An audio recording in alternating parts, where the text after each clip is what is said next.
হাসিনা ক্ষমতায় থেকেও জামাত শিবিরকে বাঘের মতো ভয় পেত, আর তুমি 2 টাকার পাতি নেতার চামচা হয়ে জামাত শিবিরকে ভয় দেখাও। একটা কথা মনে রেখো, জামাত শিবির একমাত্র আল্লাহ ছাড়া কাউকে ভয় পায় না।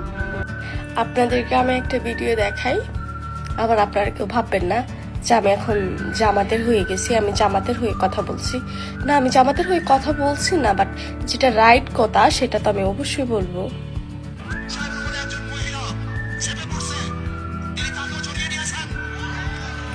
জামাতের আমিরের উপরে এক মহিলা কি বললো, গিয়ে কি করছে, চেপে পড়ছে, তাকেও জড়িয়ে ধরছে। ভাই, এত হাজার হাজার মানুষের মধ্যে যদি একজন মানুষ এসে অসহায়ের মতো বলে যে বাবা আমি একজন জুলাইয়ের মা, আমি আমার সন্তানকে হারিয়েছি, কষ্টগুলো যদি শেয়ার করতে চায়, তখন সেই সময় কি করবে? এটা যে মানুষই হোক না কেন, রাস্তার পাগলও যদি তখন এসে তাকে জড়িয়ে ধরে বা তার সামনে এসে কেঁদে কেঁদে বলে যে আমি আমার সন্তানকে হারিয়েছি, আমি আমার সন্তান হারার যন্ত্রণা আমি নিতে পারছি না, আমার কষ্ট হচ্ছে, তখন কি এটা খুব বেশি পাপ হয়ে যাবে? আর তখন বা ওনার করার কি ছিল? উনি কি তখন ধাক্কা মারতো? ধাক্কা মারলে তখন কি বলতেন? তখন আপনি ঠিকই ওয়াজটা করতেন, আরেক মাহফিলে গিয়ে বা আপনার দলবলের সামনে গিয়ে আপনি বলতেন, এক মা, অসহায় মা যখন জামাতের আমিরের কাছে এসে অসহায়ত্বর কথা বলছিলেন, তখন সেই মহিলাকে সবার সামনে ধাক্কা মেরেছে, সবার সামনে মহিলাকে অসম্মান করেছে, তখন ঠিক এটাই বলতেন। এখন ওনার পাপটা কোথায় আপনারাই বলেন? উনি কি আসলে পাপ করেছেন? উনি কি আদৌ পাপ করেছেন? ওনার তো এখানে করার কিচ্ছু ছিল না। উনি যতটুকু সম্ভব, আমি দেখেছি ভিডিওটা, সুন্দর করে সেই মাকে বোঝানোর চেষ্টা করছেন।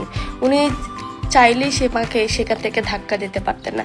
আপনারা আপনার মাথায় টুপি দিয়ে আপনি আরেকটা মানুষের গীবত গাচ্ছেন, এটা তো গীবত করা হচ্ছে। শুনেন, আল্লাহ তাআলা আপনাদেরকে সবাইকে বলে দিয়েছে তোমরা একে অপরের গীবত করো না।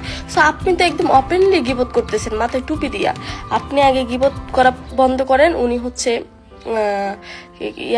কি জানি বলে না, আমি মনে নেই, উনি হচ্ছে চরমনায়ের পীর।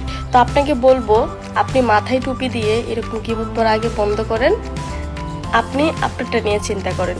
উনি যদি পাপ করে থাকে, সেই পাপের ভাগিদার সে হবে, আপনি তার পাপের ভাগিদার হবেন না। সো মাথায় টুপি দিয়ে এরকম গীবত করাটা এটা আসলে ঠিক না। আপনিও একজন মানুষ, সেও একজন মানুষ, আপনিও একজন মুসলিম, সেও একজন মুসলিম। এক মুসলিম অপর মুসলিমের গীবত করা আল্লাহ তাআলা নিষিদ্ধ করে দিয়েছে। সাপকেও বিশ্বাস করা যায়, কিন্তু আওয়ামী লীগকে বিশ্বাস করা যায় না। আওয়ামী লীগ নিজের স্বার্থের জন্য দেশটাকে পর্যন্ত বিক্রি করে দিয়ে ক্ষমতায় থাকতে চাইবে, মতো তার হয়েছে। কাজে এই আওয়ামী লীগকে বিশ্বাস করেন না। সাপকেও বিশ্বাস করা যায়, কিন্তু আওয়ামী লীগকে বিশ্বাস করা যায় না।